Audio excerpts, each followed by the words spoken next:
What's up everyone, and welcome to a new season of the Game Hunters. Now, I took the past 3 months just to go ahead and just recuperate myself. Along those 3 months, I did go ahead and complete my Nintendo 64 collection, which I'll do a separate video for. I also got a lot of rare games that I'll also show what I got over the summer. But I'm hoping this season's going to be is going to be a lot better than the last, you guys. We got Portland Retro starting next month. We got a lot of gaming expos that I'm hoping to go to this year as well. It's going to be a great time. I'm really looking forward to sharing my experience with you guys. So sit back and enjoy this new episode of the Game Hunters, Season 2, Episode 1. On today's episode on the Game Hunters, I head to some of my favorite local game stores to look for games to complete my collections. What will I find today? Find out on today's episode of the Game Hunters.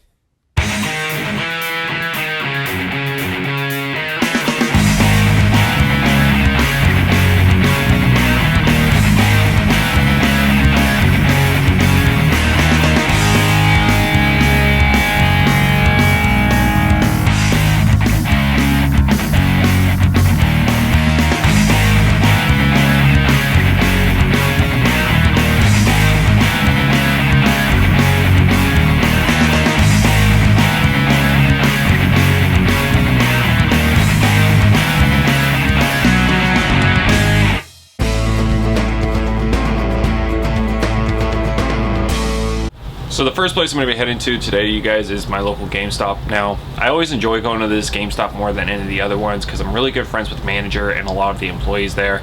I actually just like going there sometimes just to hang out and be able to just talk about video games and upcoming stuff that we're excited for. So I figured this would be a good spot to first start for this video. So after completing my Nintendo 64 game collection, my main big focus has been completing my Wii U collection. I'm down to the last 50, needing less than 50 games now. So the first step I hit is I actually look at the Wii U games, see if there's any titles that I need. And I am actually lucky enough to find 3 titles that I need, you guys. It's going to be Rayman Legends, Pikmin 3, and The Amazing Spider-Man 2.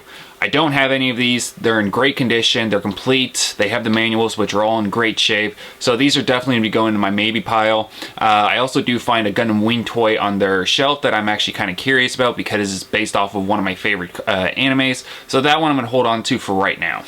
Now, the other big focus that I'm also focusing on right now is also going for that complete Wii collection. Now, looking upon the shelf, a lot of the games that I already do have, because I already have about over 150 games, and a lot of these are common. There is one that sticks out to me, and that's Metroid Prime 3. Now, I already have this game, but unfortunately, I got the PAL region. I only hold on to it just because it's a PAL game, and I want to collect PAL games as much as I can as well. So for the price that it's going right now, and the manual is actually in great shape, I'm definitely going to take this and put this in my maybe pile. It's not a big focus that I'm trying to complete right now, but it's something that, if I don't find anything else, I'll definitely pick it up. Now, the one thing I love about this GameStop too as well, you guys, is they have a little display case that you see as soon as you walk in, and it actually has a bunch of their loose 3DS, DS, and PlayStation Vita games, as well as some obscure completed box DS games that are a little bit more than the usual they keep on the shelf. And in the shelf, I actually find one of the games that I've been looking for a very long time, and that's going to be Kingdom Hearts 358 over 2 days. Now, Kingdom Hearts 358 over 2 days is actually the 5th installment in the series, you guys. It was actually one of the first games to come to the handheld for the DS, and it actually follows the story of Roxas, who is basically just joining the Organization 13. He meets his friend Axel, he meets the new member Shion, and they go on adventures with other Organization 13 members, defeating Heartless, gathering information, and meeting a bunch of different Disney characters from different Disney worlds, as well as a bunch of other mysteries that are happening behind the scenes that helps tie in with the game series right now. So this is definitely something that's amazing. I have been looking for this, so this is definitely going to go in my definite pile just because I don't see it in this great of a condition. The next thing that I'm actually seeing above their toys is where they usually keep most of the collector edition items, and one of the collector edition items that's really sticking out to me is Ni no Kuni 2 Revenant Kingdom. Now, I actually just played this game a couple months ago. I picked it up back in March, and I actually really enjoyed it, you guys. It's another action role-playing game. You follow a kid, I believe his name is Tildrum, if I pronounce it wrong, that's how I pronounce it. And he's actually been overthrown from his kingdom. And now you're basically just playing through him. To progress through the game, you have to complete main quests, you have to complete side quests, objectives, and then progress through the game, gaining stronger. And it is an open world game, but the battle mechanics is as soon as you encounter an enemy, you enter the battle system, but it's a free roaming system, so you're able to wander around, so you're not just restricted in a tight little spot. You actually have this a whole open field to help you through. It's definitely a great game. $200 is what they had it for. They have it on clearance for $100. It's still pretty steep, so it's definitely going to be one of those things I'm really going to have to think about, because I don't really want to spend that much money here. I want to save some more of my money for the rest of the game stores I'm going to go to as well. Another system that I've been really going for collecting as well has been the PlayStation 4. I've really enjoyed playing a lot of RPGs and just playing a bunch of different Japanese ported over games, and I actually find 3 that I've actually really liked. One is actually recommended. It is Catherine Full Body from the manager of this GameStop. She recommended it to me. I also am looking at Yakuza Kiwami, and then finally Persona 5. Now, I already have Persona for the 3DS. It's a series that I really wanted to get into, but I've just never really had the time. But this Catherine Full Body game, you guys, it's definitely one of those ones that I'm really going to have to think about, because it's brand new. It just came out. $60 for a new game. It's one of those things. I usually don't try to buy as many new games as possible, just because it can rank it up. But it's definitely something she's really recommended me picking up, so I'm going to go ahead and put this in my maybe pile for right now. So after spending about an hour there, you guys, I actually ranked up my total about almost $300. There were some things that I did have to put back, such as the Ni no Kuni 2 Revenant Collection Edition, and the Gundam Wing toy, and also the Metroid Prime 3, just because those 3 things weren't really things that I really needed for my collection and wasn't actively searching for. Hopefully they're still there for later in time that I can be able to pick up next time when I have a little bit more money. But right now, what I went ahead and picked up was, I picked up Kingdom Hearts 358 Half Days. Like I said, this was a must-have. I couldn't pass this up, especially when the condition of it is. And the price was actually in a good price for it as well. I did also go ahead and pick up Persona 5 just because I really wanted to try it out. It is the Steelbook edition, so just being able to have that is actually really awesome. The other one is going to be Yakuza Kiwami, another steelbook. You know, they're having a sale for 3 for $25 if they were $14.99 or under, so I definitely had to pick, you know, some used games that would help use that as well. I did go and pick up Pikmin 3, Rayman Legends, and The Amazing Spider-Man 2 for the Wii U. It helps me bring it down to, I believe it's 44 games now, you guys, for that full physical copy, not including variants. So I'm almost there. I'm getting pretty close. I'm hoping to finish it by the end of this year. And then finally, the last thing I did pick up, you guys, I did go ahead and pick up Catherine Full Body for the PlayStation 4. When I went up there, I wanted the game especially for the Steelbook, because Steelbooks definitely draw my attention when collecting for PS4 games, just because they're unique and different. But when checking out, she actually sat with me for another 10 minutes trying to convince me to buy the special edition. So for an extra $20, I did go ahead and pick this up, you guys. Now, this is one of those games that, you know, if you have children in the home, I recommend not playing it around there, just because of the language, the animation that has in it as well. It's definitely one of those things for mature adults, mature teens and going up, so around that 17 age, just because, you know, I know a lot of parents are restricted on that. So I have kids. I have to be careful about playing this game. This is one of those ones I either have to play while they're at school or they're asleep in bed. Definitely an awesome collection edition, though. I'm really happy to add this. So after GameStop, the next step is going to be Retro Game Trader, which I'm really excited for, because the last time I was there, you guys, I got a lot of stuff that I needed for my N64 collection.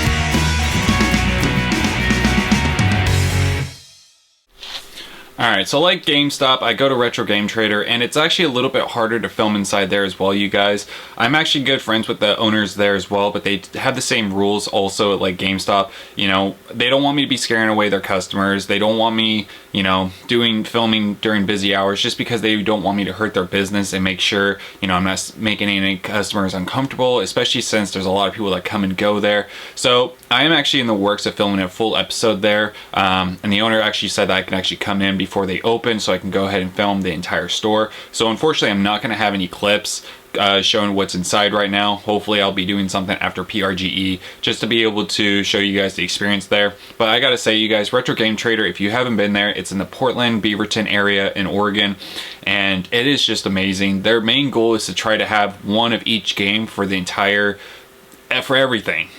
They try to have a lot of rare and obscure things. One of the things they have that I really want is a Panasonic Cube, complete in box. They also have a bunch of big box Earthbounds for the Super Nintendo with the manuals and everything. And of course, those are things that are just going to be too much for me to pick up today. But it is a lot of great things that they have there, especially if you've never been there. As soon as you walk in, their left wall is completely of doubles and triples of games that they already have multiple copies of, and the prices that they have are knocked in half, so you're able to pick up a lot of stuff if you're just starting out, or if you're looking for a lot of those unpopular commons to help build up your collections. And that's where I usually spend my main focus on, unless it's stuff that I actually need. So yeah, to go over everything that I did go ahead and pick up, you guys, I'm going to go ahead and show you guys the loose stuff, and then I'll go up to the boxes because I got a lot of boxes from them as well. So I focused on a lot of the NES just because, you know, I'm about that 300 range, and there's still a lot of commons that I need, so this really does help me a lot. So the first one I got is Solomon's Key for the NES, Image Fight, Wild Gunman, Disney's Adventures Magical Kingdom, Air Fortress. Now, I actually already did have this game, you guys, but I actually traded it to my girlfriend's cousin over the summer because he was just... He collects for the NES, but not just for, you know, to go for a complete collection. He just wants to get stuff that he played as a kid. He had a bunch of stuff that he didn't play, so we went ahead and I traded mine copy for a couple of his games. I still owe him a couple games I'm picking up. He's just exploring to see if he can find anything else that he's never played before. So I'll be picking up some titles for him at PRG this year. I also went and picked up Xenophobia, Rad Racer 2, Snake Rattle and Roll, and WWF WrestleMania. So obviously, you know, a bunch of commons. You know, most of these games are in that $5 to $10 range, even maybe that 15. So nothing really too uncommon, just stuff that I don't see a lot. But to get these and knock these off my NES collection is a big help. The next things I also did pick up are boxes. So I have been getting into collecting boxes for the NES, Super Nintendo, and also the Nintendo 64. After completing my Nintendo 64, I'm now focusing on trying to get complete in box Nintendo 64. But I did go and pick up some NES games. The first one I got is Tecmo Super Bowl for the NES. Surprisingly enough, the owner was actually really cool because I had such a big total. Retro Game Trader, they actually split the boxes and manuals separate, and they actually just charge them separately for there. So you do have to pay a little bit more, which is fair. You know, they're a business, they're trying to make money off there. But he actually went ahead and combined the manuals with the boxes and just charged me for the box total. So it did save me, you know, $5 to $10 here and there. But the condition of this one is all right, you guys. It's got a little crease on the bottom, but you know, I'm not looking for perfect. I do eventually want to try to get a complete in-box NES as well. So to get this for $9 is actually pretty good. The other one is actually for my girlfriend, you guys. This is actually one of her favorite games for the NES. And I was actually just looking at the little Samson when I actually saw this, and I was like, okay, I definitely have to pick this up. And I do apologize if I butcher it. It's going to be The Magic of Shahrazad. That's my best guess going it for you guys. That's actually my best after trying to record this so many times. But yeah, for $15 to pick this up and now to have this complete in box for her, she was really happy. I'm happy to add this to the collection. It's a box that I just don't see a lot. I didn't see a single one at PRGE last year. So to get this complete is really awesome. And the final three things that I got for you guys are for the N64. Like I said, I'm going for that complete in box now. So anything that I can find in decent condition that's not too sun faded or damaged, that's totally fine with me. The first one I got is Pokemon Puzzle League. Now it is manual and box only. I threw my cartridge in here as well, just so I have that complete in box, but it's actually in decent shape, you guys. I mean, it has some wear and tear, like right there. You can, I don't know if if the camera will focus on it, but it does have a little damage right there, couple creases at the back or anything like that. So it's not a perfect 10, but just to have this complete in box is awesome. The best one I think out of all three of them is going to be this one. It's going to be Indy Racing 2000. Not because it's the best, because it's the rarest or anything, but just because it's in such great shape, you guys. I was actually really surprised. And when I actually opened it up, I was actually looking for the manual in their box of manuals that they sell. But this actually had the manual in there, and for $9 to get this complete is actually really awesome and actually a pretty good steal. And then finally, the last thing I got from there is actually going to be F-Zero X.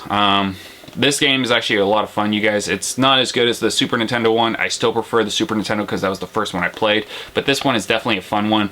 The box is probably a little bit better than Pokemon Puzzle League, but not as good as Indy Racing 2000.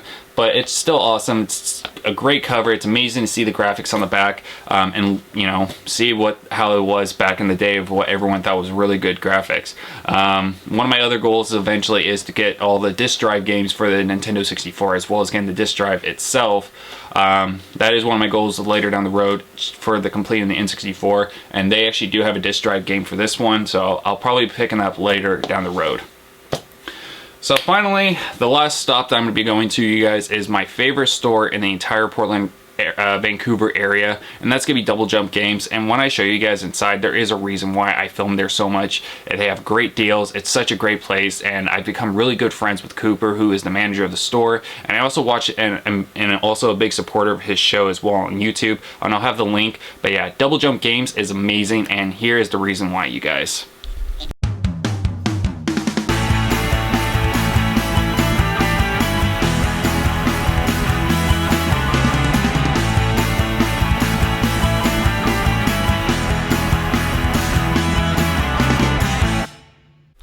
Now, the last couple times I've actually been to Double Jump Games, you guys, last year around this time was actually when I picked up Clay Fighter Sculptor's Cut from him, and then the last time I was actually here was about 6 or 7 months ago, and that's when I bought that big tub full of games for the N64, a bunch of toys, and just a bunch of other commons that I needed for my NES and Super Nintendo. But the first thing I noticed is that he's actually reorganized his store a lot better. It has a lot more space, he has a lot more games, a lot more commons on the floor, and then his display cases have also been filled up with a lot of rare games. So I'm really enjoying what I'm seeing, but the first thing I'm going to head to is his N64 common boxes, because that is actually one of the main reasons why I came here. So after looking over the N64 games, I see a lot of the commons that I really need, but unfortunately there are just box and cart only. He doesn't have a lot of ones that have manuals, and the ones that do have manuals in them as well are ones that I already have. So I already set myself a rule: if it doesn't come with the manual, I'm not going to pick it up, just because I don't have the time to be able to hunt down every single manual that I need it, especially this early in the start. And if I'm not going to buy a rare game just for the box, I'm not going to pick up a common one just for the box and have to spend extra time just looking for that. I'd rather just get the box and manual together, make it a lot easier, and be able to get the good deal. So right now, these ones I'm going to pass on, but he still has a lot in his display case that I'm looking at, and as well as his NES cabinet. Now, go over into his NES cabinet. I do see a lot of stuff that I actually need, a lot of commons, a lot of just cheap games that I'm needing. Like I said, you know, I'm going for those cheap titles first just to build up my collection. I'm about that 300 range, so a lot of these commons are going to help me out. But after looking at all of these, I'm definitely be spending most of my main focus on his N64s, just because those are going to be ones that I'm really wanting to get at. Now, another games collection that I'm also trying to go for complete as well, but not really trying to focus right now, is the PlayStation 2. And one of the games that really does catch my eyes is Wild Arms 3. Now, I've never had experience with Wild Arms series. I've never really been into the PlayStation 2. I had one. I only had a handful of select games growing up while having it. And going for a complete collection, it's going to be one of those things that's going to take me a long time. This is a common one that I really want to look into and try it out. Now, the other thing that really does catch my eye every time I come here is his big giant display case. Now, in his display cases, that's where he keeps the meat, you guys. That's where a lot of game stores keep their meat. A lot of their rare, more obscure titles, a lot of those ones that they are really hard to find or uncommon, like rare ones or anything like that. And so one of the things that I actually do that really does catch my eye is actually a Sega Saturn Memory Card Plus. Now, I don't have a Sega Saturn memory card for it, and it's been really unfortunate because I've been having to switch the batteries out for my Sega Saturn just to be able to save my games. So to be able to add this to my collection is a must, because I really want to start playing some of my, being able to save progress on most of my Sega Saturn games. Now, two games in his NES cabinet that really does catch my eye as well are two titles that I really ever do see, except for a Retro Game Trader, but one of them's complete in box. The first one is going to be Gold 2, which is a soccer game that it's an uncommon, which is not that very surprising for the NES. There are some sports titles that are actually pretty rare, especially for the NES and Super Nintendo and 64. So this one is definitely going on my maybe pile, but the complete in box one is Adventure Island 3. I've never seen one in box in my entire life, and so after examining it, I do notice that the box is a little damaged, it's a little warped and everything, but the cart and the manual are in great shape. He's asking for $120 for it, which is actually a really good price, but unfortunately this is going to be one of those things I'm really going to have to think about, especially with my total, just because I don't have a lot of funds left after spending so much at GameStop and also Retro Game Trader. So after looking over the N64 game collections, I do see a couple games that I really do need. One of the things is actually going to be something for the Super Nintendo, and that's actually going to be in the Super Nintendo controller box only. Now, I don't have any accessories or any boxes for the Super Nintendo. I really want to try to get all the accessories and all the systems complete in box eventually down the road, but to get this controller for 20 bucks, that's actually a really good deal, just because it's also coming from his collection as well. So he upgraded his, and it's actually in fair shape, so I'm actually really happy to be able to add this. But I also do see Pokemon Stadium and also Hey You Pikachu. Now, Hey You Pikachu is complete in box. It comes with the game and also has the microphone as well as the clip that goes on there. You don't really see those a lot. And then Pokemon Stadium is just box and manual only. I already have the cart, so I can go ahead and add this, but these two are definitely coming with me as well. So after spending about 2 hours in the entire store, I start looking over everything that I have, and I noticed that my entire maybe pile is actually a lot more than actually what I can afford right now, especially since I have limited funds. I only had so much in trade credit and so much amount in cash that I was able to pay, so there are some things I'm going to have to start putting back away. One of the things is going to be this Adventure Island 3. Unfortunately, it's one of those things I do regret not picking up after filming this. I really should have picked it up, especially for that price, because immediately I started looking. It goes for about maybe 150 to 160 on eBay for a better condition, but you know, it's one of those things you don't see that, and it's a title that I don't have in my collection. But unfortunately, like I said, my funds were limited, so I wasn't able to get it, but I did go ahead, and after I put it back, I did go ahead and pick up a couple more games for the N64. So yeah, I'll go ahead and show you guys everything that I picked up today at Double Jump Games. Obviously, the first thing is going to be Hey You Pikachu for the N64. Now, going over it, it's not the best shape. You know, you can see the scratch right here. It has a couple tears here and there. Definitely, you know, not the best looking box, but you know, it's one of those things. I'm not going for complete nice box. I'm just going for a complete collection. If I need to get an upgrade, I can always get an upgrade later down the road. But I am still happy to be able to pick this up. I also went ahead and picked up Pokemon Stadium. It does have the box protector, which is really great. I already added the cart to it, so it is now complete. It was missing the transfer pack as well. From what Cooper told me, I did have a spare one here in my house, so I went and added it in here to make this officially complete. And then I also picked up for the NES, you guys, I picked Low G-Man, Rain King, Breakthrough, Gyrus. I did pick up Gold 2 just because it is an uncommon sports game that I rarely ever see. Hollywood Squares, Michael Andretti's World Grand Prix, WWF WrestleMania Steel Cage Challenge, Soliastis, Jeopardy! The 25th edition. I also went ahead and picked up a couple more N64 game boxes as well, you guys. I did pick up Pokemon Snap, which is one of my favorite games. I have to say it's in my top 10 for the N64. So to have this complete in box is definitely awesome. And then I also went and picked up Shadow Man. Now this one was just box and manual only. But since I have that complete N64 collection, I do have the cartridge, so I can go ahead and make this complete. And then finally was just an NES game box, you guys.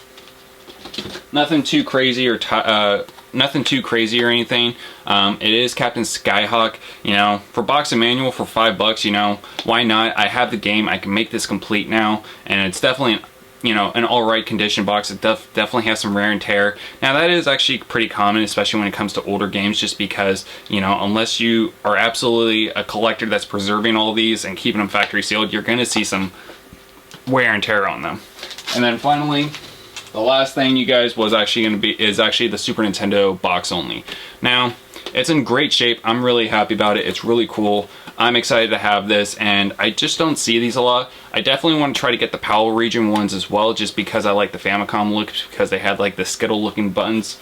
But yeah, so that is everything I picked up from Double Jump and everything that I picked up today from GameStop and also Retro Game Trader. So yeah, that is going to be today's episode, you guys. I know it's a lot more commentary than actual footage, and it's just because, you know, like I said, GameStop and Retro Game Trader are a lot harder, but these other episodes are going to be a lot more filming and live action catches and everything like that. So I just want to say thank you guys so much. Be sure to drop that like and be sure to subscribe if you're new to the channel, and hit that bell, you guys, so that way you get more updates. I will be doing reviews, I will be doing more vlogs eventually down the road, but right now I'll be focusing on Game Hunter episodes just for at the time being, and get myself caught back up just because of how time consuming it does. So I just want to say thanks again to you guys. Be sure to have a great day, and I'll see you guys later for the next episode.